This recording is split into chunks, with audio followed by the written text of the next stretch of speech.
사도신경으로 신앙 고백하시도록 하겠습니다. 나는 전능하신 아버지 하나님 천지의 창조주를 믿습니다. 나는 그의 유일하신 아들 우리 주 예수 그리스도를 믿습니다. 그는 성령으로 잉태되어 동정녀 마리아에게서 나시고 본디오 빌라도에게 고난을 받아 십자가에 못 박혀 죽으시고 장사된 지 사흘 만에 죽은 자 가운데서 다시 살아나셨으며 하늘에 오르시어 전능하신 아버지 하나님 우편에 앉아 계시다가 거기로부터 살아있는 자와 죽은 자를 심판하러 오십니다. 나는 성령을 믿으며 거룩한 공교회와 성도의 교제와 죄를 용서받는 것과 몸의 부활과 영생을 믿습니다. 아멘. 찬송가 94장 부르시도록 하겠습니다.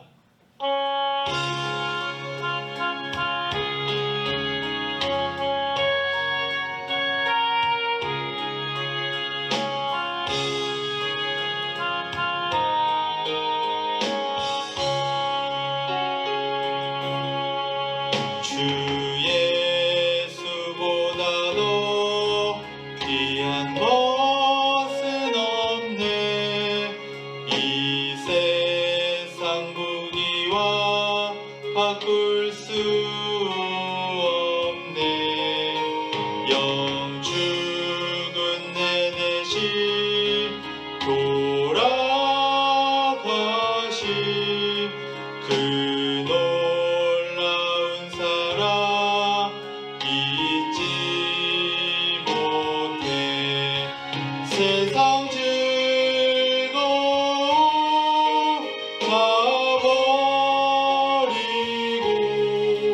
세상 자랑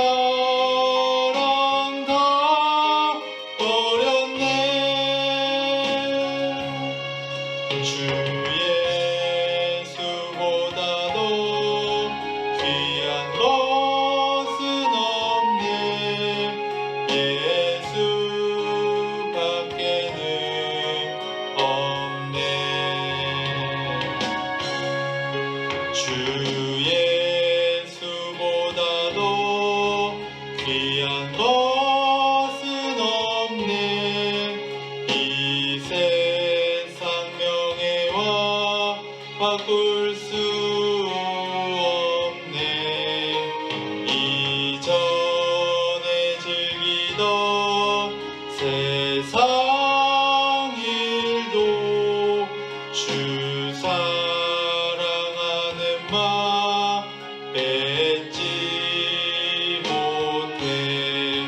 세상 즐거움 다 버리고 세상 자랑 다 버렸네. 주 예수보다도 귀한 것은 없네. 예수밖에는 없네. 주 예수보다도 귀한 것은 없네. 이 세상 행복과 바꿀 수 없네. 유혹과 핍박이 몰려와도 주 섬기는 내 맘 변치 않아. 세상 즐거움 다 버리고 세상 자랑 다 버렸네. 주 예수보다도 귀한 것은 없네. 예수밖에는 없네.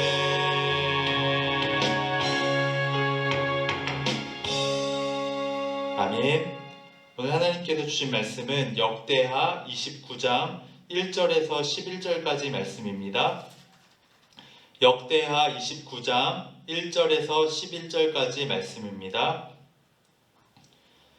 히스기야가 왕위에 오를 때에 나이가 25세라 예루살렘에서 29년 동안 다스리니라. 그의 어머니의 이름은 아비아요 스가랴의 딸이더라. 히스기야가 그의 조상 다윗의 모든 행실과 같이 여호와 보시기에 정직하게 행하여 첫째의 첫째 달에 여호와의 전 문들을 열고 수리하고 제사장들과 레위 사람들을 동쪽 광장에 모으고 그들에게 이르되 레위 사람들아 내 말을 들으라. 이제 너희는 성결하게 하고 또 너희 조상들의 하나님 여호와의 전을 성결하게 하여 그 더러운 것을 성소에서 없애라. 우리 조상들이 범죄하여 우리 하나님 여호와 보시기에 악을 행하여 하나님을 버리고 얼굴을 돌려 여호와의 성소를 등지고 또 낭실문을 닫으며 등불을 끄고 성소에서 분향하지 아니하며 이스라엘의 하나님께 번제를 드리지 아니하므로 여호와께서 유다와 예루살렘에 진노하시고 내버리사 두려움과 놀람과 비웃음거리가 되게 하신 것을 너희가 똑똑히 보는 바라. 이로 말미암아 우리의 조상들이 칼에 엎드러지며 우리의 자녀와 아내들이 사로잡혔느니라. 이제 이스라엘의 하나님 여호와와 더불어 언약을 세워 그 맹렬한 너를 우리에게서 떠나게 할 마음이 내게 있노니 내 아들들아 이제는 게으르지 말라. 여호와께서 이미 너희를 택하사 그 앞에 서서 수종들어 그를 섬기며 분향하게 하셨느니라. 아멘. 오늘도 주님의 은혜가 가득한 하루 되시기를 바랍니다. 오늘 29장부터는 히스기야 왕에 대해서 나옵니다. 히스기야 왕은 다윗과 솔로몬 이후로 가장 좋은 평가를 받았던 왕 중에 한 명입니다. 그는 다윗과 같이 행했다라고 나오는 것이죠. 역대상하에서는 다윗을 굉장히 높이고 있습니다. 그와 같이 행했다라는 것은 굉장히 좋은 평가를 받고 있었던 왕이 히스기야 왕이었던 것이죠. 그러면 그가 어떻게 해서 이렇게 좋은 평가를 받았는지를 한번 살펴보게 되면 이제 이전에 히스기야 왕 앞에 왕이 누구였냐면 아하스 왕이었습니다. 아하스 왕의 범죄는 무엇이었냐면 악한 일은 무엇이었냐면 여호와의 전을 문을 다 닫았다라는 것입니다. 성전 기구들을 다 부수고 다른 우상들을 섬겼었던 것이죠. 그런데 히스기야가 다시 했던 것은 무엇이냐면 그 성전 문을 다시 열었습니다. 그리고 레위인들을 불러서 성소를 깨끗하게 더러운 것들을 다 제거하고 깨끗하게 할 것에 대해서 이야기하고 있는 것이죠. 그러면서 지금 유다와 이스라엘이 고통을 겪고 어려움을 겪고 있는 것은 다른 이유에서가 아니라 그들이 하나님을 버렸고 하나님께 온전히 예배하지 않았기 때문에 그들이 지금 어려움을 겪고 있다라고 이야기합니다. 그 악순환의 고리를 자기는 끊을 것이고 그 일을 위해 협력해 줄 것을 이야기해 주고 있는 것이죠. 왕으로서 그것을 명령하고 있는 것입니다. 오늘 이 말씀을 통해서 정말 히스기야가 성전을 다시 한번 깨끗이 했던 것처럼 오늘 우리의 삶을 한번 돌아보고 이 사순절 기간 우리의 삶에 더러운 것들은 내어 쫓고 정말 주님 앞에 죄는 회개하고 정말 깨끗하게 주님의 보혈로 씻김을 받아서 우리도 정말 히스기야가 했던 개혁과 같이 우리의 삶의 신앙적인 개혁이 일어나시기를 바랍니다. 정말 이 사순절 기간 동안 우리가 정말 봐야 될 것이 있다면 우리의 죄, 우리의 더러운 부분들을 깨끗하게 해야 하는 것이죠.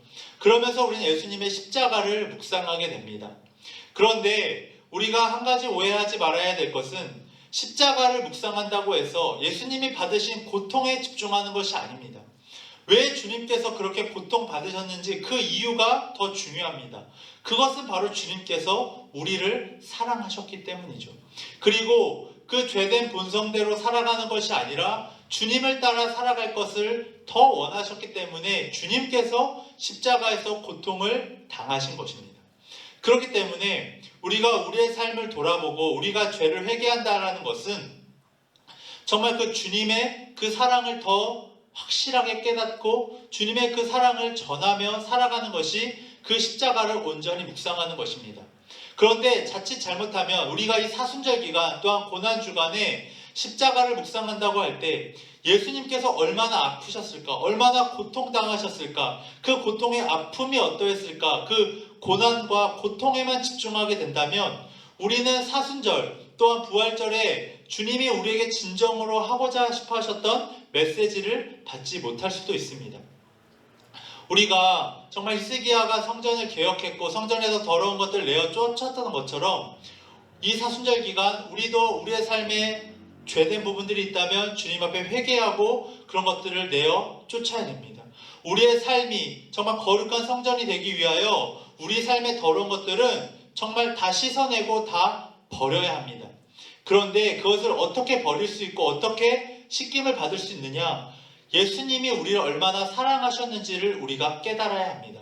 근데 그 예수님이 우리를 얼마나 사랑하셨는지를 깨닫기 위해선 우리가 말씀을 읽어야 하는 것이죠. 말씀 속에서 나타난 하나님의 사랑이 얼마나 크고 깊고 넓은지를 우리가 깨달을 때 우리가 십자가를 더욱더 잘 묵상하게 될 수 있고 그 십자가에 담겨진 의미를 우리가 더 깊이 묵상할 수 있게 되어지는 것입니다. 그 십자가가 더욱더 깊이 묵상이 되면 내 자신을 돌아보게 되고 내 안에 있는 죄성이 얼마나 무서운지 내가 얼마나 하나님을 버리고 살기 쉬운 존재인지를 깨닫게 되고 그 십자가를 더욱더 붙들고 주님을 바라보며 살아갈 수 있게 되어지는 것입니다. 그렇기 때문에 이 사순절 기간은 우리가 죄책감을 갖고 뭔가 무거운 마음으로 그렇게 살아가는 것이 아니라 우리는 용서받을 수 없고 정말 죄 가운데 죽을 수밖에 없는 존재이지만 그 우리의 죄보다 우리의 더러움보다 주님의 피, 주님의 그 은혜, 주님의 그 사랑이 더 깨끗하고 더 크기 때문에 우리의 존재를 받아들여 주신다는 것입니다. 그 사랑이 깨달아지면 우리가 보이기 시작하는 것이죠. 그런데 그 사랑이 깨달아지지 않으면 우리는 우리 자신을 제대로 바라볼 수가 없습니다. 그렇기 때문에 이 사순절 기간 우리가 다른 것들 여러 가지 많은 일들을 할 수 있지만 그것을 잠시 절제하는 겁니다. 그것을 잠시 멈추는 겁니다. 왜냐하면 하나님 뜻을 하나님의 말씀 속에 담겨진 하나님의 사랑을 우리가 더 깨달아야 하기 때문입니다. 그것이 깨달아지면 우리가 보이는 것이고 그것이 깨달아지지 않으면 우리가 보이지 않게 되기 때문입니다. 그렇기 때문에 이 사순절 기간 우리가 말씀을 보고 말씀을 묵상하는 것을 계속해서 강조하는 이유는 이 말씀을 통해서 하나님의 사랑이 온전히 깨달아질 때 우리는 우리 자신을 돌아볼 수 있게 되어지는 것입니다. 어떻게 보면 겉으로 드러나는 것, 우리 눈에 보이는 것은 우리가 더러운 것이 있을 때 깨끗하게 씻어내기가 쉽습니다. 그런데 정작 우리 안에 있는 더러운 것들은 깨끗하게 씻어내기가 굉장히 어렵습니다. 왜냐하면 우리의 시선은 자꾸 바깥을 향하고 다른 곳을 향하기 때문입니다. 그런데 우리 자신을 돌아보기 위해선 말씀을 봐야 합니다. 말씀을 통해서 우리의 자신을 비춰볼 때 우리 안에 더러운 것들, 우리 안에 죄들이 보이기 시작하는 것이죠. 이전에는 그냥 이 세상을 살아가는 기준으로는 그것이 별로 죄가 아니고 그것이 별로 더러운 것이 아닐지는 모르겠습니다. 그런데 말씀을 통해 비추어 봤을 때 그것이 죄일 수 있고 우리의 더러움일 수 있다는 것입니다. 그렇기 때문에 우리가 말씀을 날마다 묵상하고 말씀 속에서 깊이 하나님의 사랑을 만날 때 예수 그리스도의 그 깊으신 사랑을 만날 때 우리는 우리 자신의 죄성을 깨닫게 되고 우리 안에 더러운 것들을 깨닫게 되고 보게 되는 것입니다. 그리고 그것들을 주님 앞에 토해놓고 자복하고 회개할 때 주님께서는 주님의 그 크신 팔로 우리를 안아주시고 우리를 받아들여 주시는 것이죠. 우리는 그 은혜로 말미암아 감격하여 날마다 매일매일 감사하며 살아가는 것입니다. 오늘 우리가 읽은 이 말씀처럼 히스기야가 했던 성전을 정화했던 것처럼 오늘 우리의 삶을 다시 한번 깨끗게 하시는 모든 성도님들 되시기를 바랍니다. 우리의 삶을 깨끗게 하기 위해선 주님의 은혜를, 주님의 사랑을 깨달아야 하는데 그러기 위해선 주님의 말씀을 날마다 묵상하셔야 됩니다. 그리고 그 말씀 가운데 하나님의 사랑을 경험하실 수 있게 되시기를 바랍니다. 그러면 이 사순절 기간이 단순히 우리가 힘들어하고 죄책감 가운데 힘들어하는 그런 고통을 당하는 사순절이 아니라 정말 우리는 죽을 수밖에 없고 고통당할 수밖에 없는 우리지만 주님이 더 크신 사랑으로 우리를 사랑하셨다는 것을 깨닫고 이 시간이 때로는 힘들고 우리의 죄를 바라보고 우리의 죄를 회개해야 되기 때문에 고통스러운 부분은 있겠지만 더 이상 우리의 죄책감에 휩쓸려 살아가지 않고 이 세상의 유혹에 휩쓸려 살아가지 않고 주님이 주시는 사랑으로 감당하며 담대하게 살아갈 수 있는 그런 사순절기가 되시는 모든 성도님들 되시기를 바랍니다. 기도하시도록 하겠습니다. 주님 감사합니다. 오늘도 말씀을 허락하여 주시고 우리 자신을 다시 한번 돌아보게 하여 주시니 감사합니다. 하나님, 날마다 말씀으로 우리의 삶을 돌아보게 하시고 우리 안에 더러운 것들, 우리 안에 있는 죄들이 있다면 주님 옆에 회개하게 하시고 돌이키게 하여 주셔서 그런 것들 깨끗이 씻어낼 수 있도록 아버지 인도하여 주시옵소서. 날마다 매일매일의 삶 속에서 주님의 그 크신 사랑을 경험하게 하여 주시고 깨닫게 하여 주셔서 날마다 주님 따라가는 삶이 되어질 수 있도록 주님 인도하여 주시옵소서. 이 모든 말씀 예수 그리스도의 이름으로 기도드렸습니다.